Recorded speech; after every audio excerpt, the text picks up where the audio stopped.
ക്ഷീരവാണി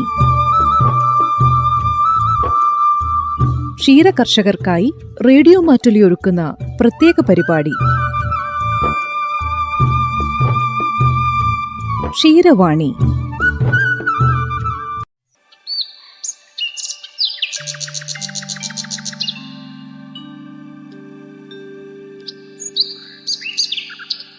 പ്രിയപ്പെട്ട ശ്രോതാക്കൾക്ക് നമസ്കാരം. ക്ഷീരവാണിയിലേക്ക് സ്വാഗതം.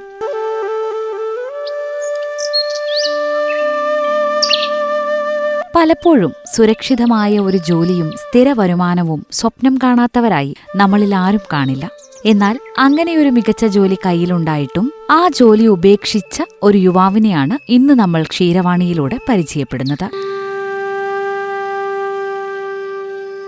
മീനങ്ങാടി സ്വദേശിയായ ജഗൻ. സ്വകാര്യ മേഖലയിലെ സ്ഥിര വരുമാനം വേണ്ടെന്നുവെച്ചാണ് ജഗൻ ക്ഷീരമേഖലയിലേക്ക് ചുവടുവെച്ചത്. ഇന്ന് 3 പശുക്കളുമായി തികഞ്ഞ ആത്മവിശ്വാസത്തോടെ ഈ മേഖലയിൽ മുന്നോട്ടു പോവുകയാണ് ഈ ചെറുപ്പക്കാരൻ.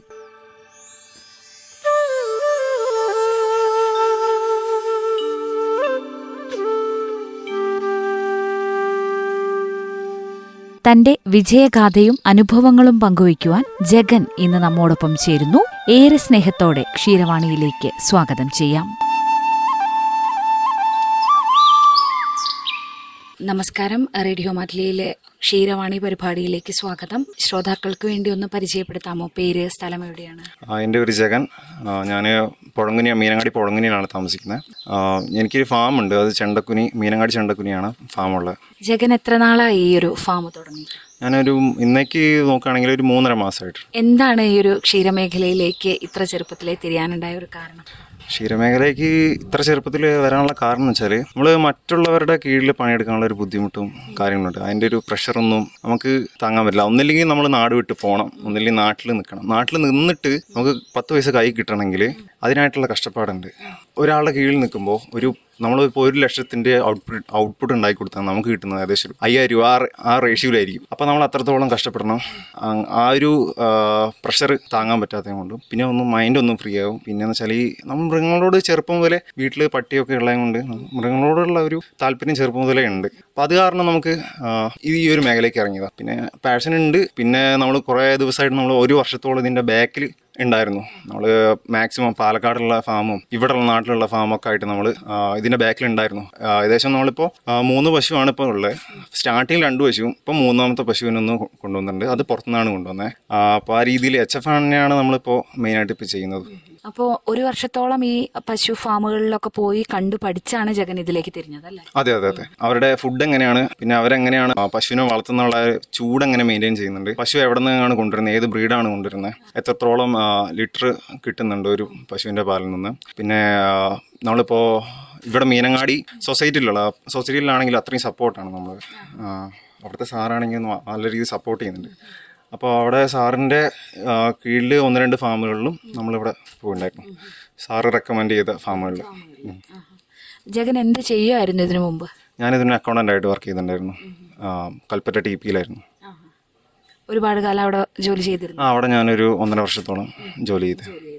ഡിഗ്രിക്ക് ശേഷമാണോ ജോലിയിലേക്ക് പോയത്? ഡിഗ്രിക്ക് ശേഷമാണ് ചെയ്തത്.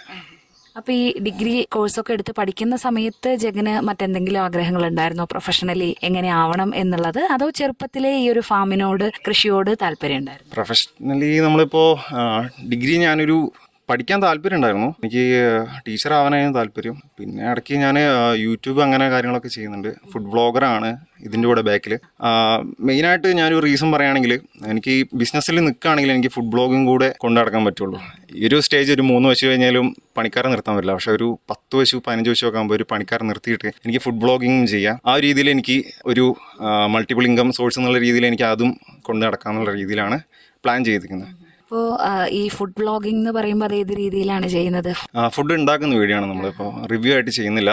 ഭാവിയിൽ അത്യാവശ്യം ഫേമസ് ആകുമ്പോൾ റിവ്യൂ ആകുമ്പോൾ നമുക്കൊരു ഫേസ് വാല്യൂ എന്തായാലും കുറച്ച് കഴിയുമ്പോൾ വരുമല്ലോ. ആ ഒരു ടൈമിൽ വ്ളോഗിങ് പോലെ ചെയ്യാം. റിവ്യൂ. എന്താണ് ചാനലിൻ്റെ പേര്? മച്ചാൻ കിച്ചൻ. മച്ചാൻ കിച്ചൻ. അപ്പോൾ എങ്ങനെയാണ് സബ്സ്ക്രൈബേഴ്സ് ഒക്കെ? ഒരുപാട് പേര്. സബ്സ്ക്രൈബേഴ്സ് ഒരു 30,000 പേര് സബ്സ്ക്രൈബ് ഉണ്ട്. ഇൻസ്റ്റയിലാണെങ്കിൽ ഏകദേശം 20,000 സംതിങ് ഫോളോവേഴ്സ് ഉണ്ട്. ഓക്കെ.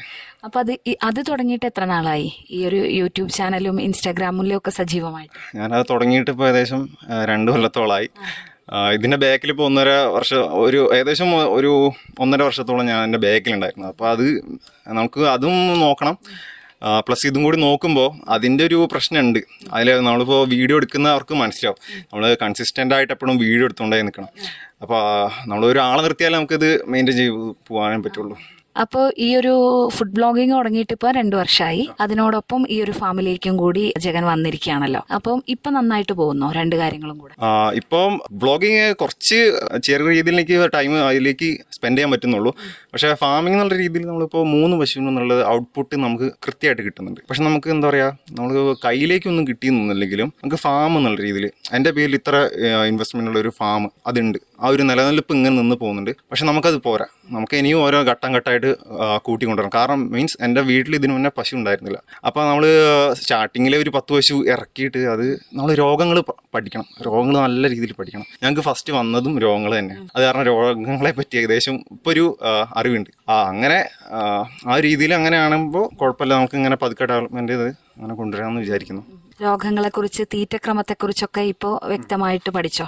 ഏകദേശം അങ്ങനെ പഠിച്ചിട്ടുണ്ട്. നമ്മൾ മാക്സിമം എവിടെ നിന്നൊക്കെ അറിവ് കിട്ടോ ആ രീതിയിലൊക്കെ ചോദിക്കുന്നത്. നമ്മൾ മീൻസ് നമ്മളെ മാക്സിമം വീഡിയോസ് കണ്ടിട്ടും നമ്മളെ എന്തെങ്കിലും ഒരു ചെറിയൊരു അകിട് വീക്കൊക്കെ വരുമ്പോൾ ഡോക്ടർമാരൊക്കെ നമ്മളെ സമീപിക്കും. അവരെ വഴി കോൺടാക്ട് വഴി നമ്മളൊക്കെ മാക്സിമം ചോദിച്ച് മനസ്സിലാക്കുന്നുണ്ട്. ഫുഡ് എങ്ങനെയാണ്, അവരുടെ pH വാല്യൂ എങ്ങനെയാണ് നമുക്ക് ബാലൻസ്ഡ് ആയിട്ട് കൊണ്ടുപോകുന്നുള്ള രീതിയിലൊക്കെ ചോദിക്കുന്നുണ്ട്. അപ്പോൾ ഞാൻ നേരത്തെ ചോദിക്കാൻ വിചാരിച്ചതായിരുന്നു, വീട്ടിൽ ചെറുപ്പം മുതലേ പശുവിനെ വളർത്തുന്ന രീതി കണ്ടുള്ള ഒരു പരിചയം ജഗനുണ്ടോന്ന്. അപ്പോൾ ജഗൻ ഇപ്പോൾ പറഞ്ഞു പശുവിനെ ആദ്യമായിട്ട് വീട്ടിലേക്ക് എത്തുകയാണ് അല്ലേ ഈ 3 പശുക്കളിലൂടെ. അപ്പോൾ എങ്ങനെയായിരുന്നു വീട്ടുകാരുടെ ഒരു പ്രതികരണം ഇതിലേക്ക് തിരിയാണ് എന്ന് പറഞ്ഞു? വീട്ടുകാർ ആദ്യം വലിയ സപ്പോർട്ടൊന്നുമില്ല. അവരുടെ വീട്ടിലുണ്ടായിരുന്നു, അമ്മേൻ്റെ വീട്ടിലുണ്ടായിരുന്നു, അച്ഛന് നാട്ടിലായിരുന്നു. ഇപ്പോൾ നാട്ടിലുണ്ടായിരുന്നു. അവർ നോക്കുമ്പോൾ എല്ലാവരും നാടൻ പശുവിലാണ് ചെയ്യുന്നത്. നാടൻ പശുവിൽ ചെയ്യുമ്പോൾ എല്ലാവരും എന്താ പറയുക, പറമ്പിലേക്ക് പോയിട്ട് പുല്ല് വെട്ടലും കാര്യങ്ങളൊക്കെ ആയിട്ട്. നമ്മളിപ്പോൾ അത്യാവശ്യം ഏജ്ഡ് ആയിട്ടുള്ള ആൾക്കാരുടെ വിചാരം കോട്ടും സ്യൂട്ടും പോയി മാറ്റി നിൽക്കുമ്പോൾ അവർക്ക് ഭയങ്കര സാലറിയാണ്, അവർ ഭയങ്കര ഉയർന്ന രീതിയിലെത്തും. പക്ഷെ നമ്മൾ ഇറങ്ങി ചെന്നപ്പോഴാണ് അങ്ങനെ ഒരു എന്താ പറയുക ഫോർമൽ ലുക്കിൽ ഇങ്ങനെ നടക്കുന്നുള്ളൂ. പക്ഷെ കയ്യിലേക്കൊന്നും ആരുടെയില്ല, എല്ലാവരും EMI തന്നെ പോകുന്നത്. ആ ഒരു ജീവിതം നമുക്ക് ആ ജീവിതം വേണ്ട. നമ്മൾ പുറത്തേക്കൊന്നും കാണിച്ചില്ലെങ്കിലും പക്ഷെ ഉള്ളിലേക്ക് ഉണ്ടാവണമെന്ന രീതിയിൽ ആ രീതിയിൽ ഇറങ്ങിയ വന്നു കഴിഞ്ഞപ്പോൾ ഇപ്പം സപ്പോർട്ടാണ് വീട്ടിലെല്ലാവരും? ഇപ്പം വീട്ടിലെ സപ്പോർട്ടാണ്. ഇപ്പോൾ വീട്ടിലേക്ക് നമ്മളിപ്പോൾ വീട്ടിലേക്കൊന്നും കൊടുക്കുന്നില്ലെങ്കിലും പക്ഷെ ഇത്ര കിട്ടുന്നുണ്ട് വീട്ടുകാർക്കറിയാം. അത് കാരണം ഇപ്പോൾ കുഴപ്പമില്ലാണ് അങ്ങനെ പോകുന്നുണ്ട്. ജഗൻ ഒരു പേടി ഉണ്ടായിരുന്നോ, സ്ഥിര വരുമാനമുള്ള ഒരു ജോലി ഉപേക്ഷിച്ച് ഇങ്ങനെ ഒരു കാര്യത്തിലേക്ക് തിരിയുമ്പോൾ എന്താവും? പശുവിനെ ആദ്യമായിട്ട് വളർത്തുകയാണല്ലോ, വീട്ടിലും പശുവിനെ വളർത്തിയ ഒരു പരിചയമില്ല. അപ്പോൾ ഒരു പേടിയുണ്ടായിരുന്നു. എനിക്ക് ഫസ്റ്റ് പശുവിനെ തന്നെ പേടിയായിരുന്നു. പിന്നെ പൈസൻ്റെ കാര്യം രണ്ടാമത്. ഫസ്റ്റ് പശുവിനെ തന്നെ എനിക്ക് നല്ല രീതിയിൽ പേടിയുണ്ടായിരുന്നു. എങ്ങനെ ആവുന്നുള്ളൊരു നമുക്ക് ഇത്ര കിട്ടുമെന്നുള്ള രീതിയിലൊക്കെ പേടിയുണ്ടായിരുന്നു. കാരണം ഞങ്ങൾ ദൂരം നിന്നാണ് പശുവിനെ കൊണ്ടുവരുന്നത്, ചിന്താമണി നിന്നാണ് കൊണ്ടുവന്നത്. അപ്പോൾ അതിൽ നിന്ന് രോഗങ്ങളും വരുമോ അല്ലെങ്കിൽ ഇവിടുത്തെ കാലാവസ്ഥ എങ്ങനെയായിട്ട് ബന്ധപ്പെടുമോ, പൊരുത്തപ്പെട്ടു പോകുന്നുള്ള പേടി ഉണ്ടായിരുന്നു. പിന്നെ കുറച്ചല്ലാണ്ട് രോഗങ്ങൾ അകിടുവീക്കം കാര്യങ്ങളൊക്കെ ആയിരുന്നു മെയിനായിട്ട് ഞങ്ങൾക്ക് വന്നത്. അകിടുവീക്കമൊക്കെ മാറി പാൽ ഏകദേശം നമുക്ക് 20-22 കിട്ടാൻ തുടങ്ങിയപ്പോൾ കുഴപ്പമില്ലാണ്ട് നമുക്ക് കുഴപ്പമില്ലാണ്ട് ഇപ്പോൾ കിട്ടുന്നുണ്ട്. ഇപ്പം കിട്ടുന്ന പാല് മുഴുവൻ സൊസൈറ്റിയിലേക്ക് കൊടുക്കുകയാണ്? അതെ, സൊസൈറ്റിയിലേക്കാണ് കൊടുക്കുന്നത്. ഭാവിയിൽ നമ്മൾ ബൈ പ്രൊഡക്റ്റ് എന്നുള്ള രീതിയിൽ ചെയ്യണമെന്നുണ്ട്. ബിസിനസ്സിലേക്ക് ഇറങ്ങുന്ന അല്ലെങ്കിൽ ക്ഷീരമേഖലയിലേക്ക് വരുന്ന എല്ലാവരും ഇപ്പം മൂല്യവർദ്ധിത ഉൽപ്പന്നങ്ങൾ നിർമ്മിക്കുക എന്നുള്ളൊരു രീതിയിൽ കൂടെ പോകുന്നുണ്ടല്ലോ. അപ്പം അങ്ങനെ ചിന്തിക്കുന്നുണ്ട്? അതെ, അങ്ങനെ ചിന്തിക്കണം. കാരണം നമ്മൾ ഭാവിയിൽ അതേ പറ്റിയൊക്കെ ചിന്തിക്കണം. കാരണം എന്ന് വെച്ചാൽ ഇത് നമ്മൾ ഈ സൊസൈറ്റി, ഞാൻ ആരും താഴ്ത്തി പറയുന്നതൊന്നുമല്ല, സൊസൈറ്റി ഒന്നിൽ മാത്രം നിൽക്കാതെ നമ്മൾ സ്വന്തമായിട്ട് എന്തെങ്കിലും ചെയ്യണം. നമ്മൾ സ്വന്തമായിട്ട് ഒരു ബ്രാൻഡ് ഉണ്ടാക്കണം. പക്ഷെ എല്ലാവരും ബ്രാൻഡ് ചെയ്താൽ അതിനുള്ള വാല്യൂ ഉണ്ടാവില്ല. പക്ഷെ ആരെങ്കിലും ഒരാൾക്കും ചെയ്യണം, ബ്രാൻഡ് ചെയ്യണം. നമ്മളെ ഇവിടെ ഒരു മാർക്കറ്റ് പ്ലേസ് മാത്രമല്ല, നമ്മൾ പുറത്തേക്ക് മാർക്കറ്റ് ഉണ്ടാക്കണം. എങ്ങനെയാണെങ്കിലും നമ്മൾ വേസ്റ്റ് ആക്കുന്ന ചാണകം പോലും നമുക്ക് പുറത്തേക്ക് പോകുന്ന രീതിയിലാക്കണം. എൻ്റെ പ്ലാനിങ് ഉണ്ട്. നമ്മളൊരു സൊസൈറ്റിയിൽ എല്ലാവരും കൂടി ഒരു പാല് എല്ലാവരും സൊസൈറ്റിയിൽ എത്തിക്കുന്നത്. അതേപോലെ ചാണകം മാത്രമായിട്ട് കളക്ട് ചെയ്യുന്ന ഒരു രീതി അതെന്ത് നേരെ ഉണക്കി ഡ്രൈ ചെയ്തിട്ട് പാക്ക് ചെയ്ത് പുറത്തേക്ക് കൊടുക്കുന്ന രീതിയിലൊക്കെ ഒന്ന് പ്ലാൻ ചെയ്യുന്നുണ്ട്. മൂല്യവർദ്ധിത ഉൽപ്പന്നങ്ങളായി മാറ്റാൻ വേണ്ടിയിട്ടുള്ള ഒരു പ്ലാൻ കൂടെ ഉണ്ട്. അപ്പോൾ ഇപ്പോൾ ഫാമിലെ കാര്യങ്ങളൊക്കെ ഒറ്റയ്ക്കാണോ ചെയ്യുന്നത്, അതോ സഹായികൾ ആരെങ്കിലും ഉണ്ടോ? സഹായി എൻ്റെ ഫ്രണ്ട് ഒരുത്തനുണ്ട്. ഞങ്ങൾ രണ്ടുപേരും പാർട്ട്ണറായിട്ടാണ് ചെയ്യുന്നത്. അധികം ആൾക്കാരെ കൂട്ടാണ്ട് രണ്ടുപേരും മാത്രമാണ് ചെയ്യുന്നത്. അങ്ങനെ അപ്പോൾ സമയക്രമം, ജീവിതചര്യകള്, ദിനചര്യകളൊക്കെ പാടെ മാറിയല്ലോ ഈ പശുക്കൾ ജീവിതത്തിലേക്ക് വന്നതിന് ശേഷം. എങ്ങനെയാണ് രാവിലെ നേരത്തെ എഴുന്നേൽക്കണം, 3 മണിക്ക് 4 മണിക്കൊക്കെ എഴുന്നേൽക്കുന്നു എന്നൊക്കെയാണ് സാധാരണ ക്ഷീരകർഷകർ പറയാറ്. എങ്ങനെയാണ് ജഗന്റെ ഒരു ദിവസം തുടങ്ങുന്നത്? ഞങ്ങളിപ്പോൾ ഷെഡ്യൂൾഡ് ആയിട്ടാണ് പോകുന്നത്. രാവിലെ അവനും വൈകുന്നേരം ഞാനും എന്നുള്ള രീതിയിൽ. രാവിലെ രാവിലത്തെ അവൻ്റെ വിഷമങ്ങൾ അവൻ്റെ അത് വേറെ, വൈകുന്നേരം എൻ്റെ വിഷമങ്ങൾ വേറെ. ഞാനാണ് ഓൾറെഡി ജിമ്മിലൊക്കെ പോയിക്കൊണ്ടിരിക്കുന്നത്. ജിമ്മൊന്നും നടക്കുന്നില്ല. രാവിലെ ആണെങ്കിൽ എങ്ങനെയാണെങ്കിലും എന്തെങ്കിലും അത്യാവശ്യം ആണെങ്കിലും എനിക്ക് വന്നേ പറ്റുള്ളൂ. രാവിലെ നമ്മൾ നേരത്തെ എന്തായാലും എണീക്കണം. കാരണം എന്ന് വെച്ചാൽ പശുക്കൾക്ക് എന്തെങ്കിലും ബുദ്ധിമുട്ട് തോന്നുകയാണെങ്കിലോ എന്തെങ്കിലും, എൻ്റെ ഫ്രണ്ടാണ് രാവിലെ അവിടെ ഉണ്ടാവുക ഫാമിൽ. എൻ്റെ ഫ്രണ്ടിൻ്റെ പേര് തേജസ് എന്നാണ്. ഞാനവനും കൂടിയാണ് ഷെയറായിട്ട് ചെയ്യുന്നത്. നമ്മളധികം ആൾക്കാർ കൂട്ടാണ്ട് രണ്ടുപേരും മാത്രമുള്ള രീതിയിലാണ് നിൽക്കുന്നത് പോകുന്നത്. അപ്പോൾ രാവിലെ അവനായിരിക്കും കറക്കുക. അപ്പോൾ രാവിലെ അവൻ കറക്കുമ്പോൾ എന്തെങ്കിലും പശുക്കൾക്ക് എന്തെങ്കിലും ബുദ്ധിമുട്ട് കാണിക്കുകയും ഫുഡിന് എന്തെങ്കിലും തീറ്റമടുപ്പ് അല്ലെങ്കിൽ എന്തെങ്കിലും അകിടിവയ്ക്കത്തിന് എന്തെങ്കിലും ലക്ഷണങ്ങൾ എന്തെങ്കിലും കാണുന്നുണ്ടെങ്കിൽ എനിക്ക് അതേപടി വന്നേ പറ്റുള്ളൂ.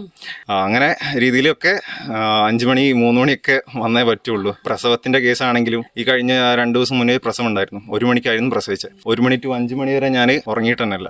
കാരണം പ്രസവിച്ചതിന് ശേഷം മറുകുട്ടി വീഴണം, അങ്ങനത്തെ ഓരോ പ്രശ്നങ്ങളുണ്ട്. അപ്പൊ ഇതൊക്കെ ആദ്യമായിട്ട് എക്സ്പീരിയൻസ് ചെയ്യാണല്ലോ. അപ്പോൾ ഈ സമയത്തൊക്കെ ആരെങ്കിലും എക്സ്പേർട്ട് ആയിട്ടുള്ള ആളുകൾ കൂടെ ഉണ്ടായിരുന്നോ? തീർച്ചയായും. നമ്മളെ ചണ്ടക്കുനിയുള്ള രാജുവേട്ടനൊക്കെ നല്ല രീതിയിൽ സപ്പോർട്ട് ചെയ്യുന്നുണ്ട്. സംശയങ്ങളൊക്കെ ഇവരോടൊക്കെ ചോദിച്ചാൽ മറ്റു ക്ഷീരകർഷകർ പറഞ്ഞു തരുന്നുണ്ട്. അതെ പറഞ്ഞിരുന്നുണ്ട്. എൻ്റെ വീടിൻ്റെ അടുത്താണെങ്കിലും കുറച്ച് പേരൊക്കെ ഉണ്ട്. അവർ വഴി എല്ലാം പഠിച്ചെടുക്കുന്നുണ്ട്. അപ്പോൾ ഈ തേജസും സമപ്രായക്കാരനാണോ? അതെ. നിങ്ങൾ ചെറുപ്പം മുതലേ അറിയുന്നവർ? ചെറുപ്പം മുതലേ അറിയുന്നത്. അപ്പൊ എന്തായാലും എല്ലാവിധ ഭാവുകങ്ങളും. പിന്നെ ഈ ഒരു ഫുഡ് ഉണ്ടാക്കുന്നതിലേക്കുള്ള ഒരു പാഷൻ എങ്ങനെയാണ് വന്നത്? ഫുഡ് ഉണ്ടാക്കുന്നുള്ള പാഷൻ എന്ന് വെച്ചാൽ എൻ്റെ അനിയൻ ഷെഫാണ്. അപ്പോൾ ഞാൻ അത്യാവശ്യം ക്യാമറ യൂസ് ചെയ്യുന്നത്. അപ്പോൾ ഞാനിങ്ങനെ മാറ്റി ചിന്തിച്ചു, അവന് അത്യാവശ്യം കുക്ക് ചെയ്യുന്നത്, ഞാൻ ഈ ക്യാമറ യൂസ് ചെയ്യുന്നത്. അപ്പോൾ ഞങ്ങൾക്ക് എങ്ങനെ ഫുഡ് വ്ളോഗ് ചെയ്തുകൂടാന്നുള്ള രീതിയിൽ അങ്ങനെ തുടങ്ങിയത്. ഇപ്പോൾ നന്നായിട്ട് പോകുന്നു. എന്തായാലും അനിയൻ ഷെഫായിട്ട് പഠിച്ച് ജോലി ചെയ്യാണ്? അതെ പഠിച്ചിട്ട് ജോലി ചെയ്യുന്നത്. അപ്പോൾ എന്തായാലും എല്ലാവിധ ഭാവുകങ്ങളും. 3.5 മാസമായേ ഉള്ളൂ എങ്കിലും എക്സ്പീരിയൻസ്ഡ് ആയിട്ടുള്ള ഒരുപാട് അനുഭവ സമ്പത്തുള്ള ക്ഷീരകർഷകർ സംസാരിക്കുന്നത് പോലെ ജഗന് സംസാരിക്കാൻ കഴിയുന്നു എന്നുള്ളത് തന്നെ വലിയ കാര്യം. അപ്പോൾ ഒരുപാട് വിജയത്തിലേക്ക് എത്തട്ടെ ഈ ക്ഷീരമേഖലയും.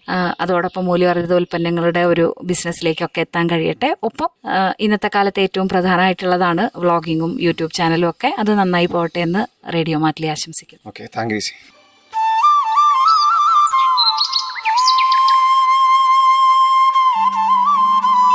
സ്ഥിര വരുമാനമുള്ള ജോലി ഉപേക്ഷിച്ച് ക്ഷീരമേഖലയിലേക്ക് ഇറങ്ങുമ്പോൾ പലരും നെറ്റിചൊളിച്ചിരുന്നു. എന്നാൽ കൃത്യമായ പ്ലാനിങ്ങും കഠിനാധ്വാനവും ഉണ്ടെങ്കിൽ ഡയറി ഫാമിംഗ് എന്നത് അന്തസ്സുള്ളതും ലാഭകരവുമായ ഒരു തൊഴിലായി മാറ്റാമെന്ന് മീനങ്ങാടി സ്വദേശി ജഗൻ നമുക്ക് കാണിച്ചു തരുന്നു.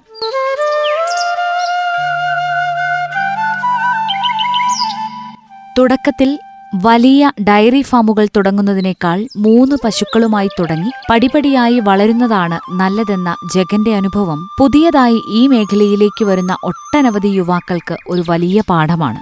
തന്റെ സ്വപ്നങ്ങളിലേക്ക് പശുപരിപാലനത്തിലൂടെ നടന്നു കയറുന്ന ജഗന് റേഡിയോ മാറ്റുലിയുടെ ആശംസകൾ. ഇന്നത്തെ ക്ഷീരവാണി ഇവിടെ പൂർണ്ണമാകുന്നു. മറ്റൊരു ക്ഷീരകർഷകന്റെ വിശേഷങ്ങളുമായി നമുക്ക് വീണ്ടും കാണാം. നന്ദി, നമസ്കാരം.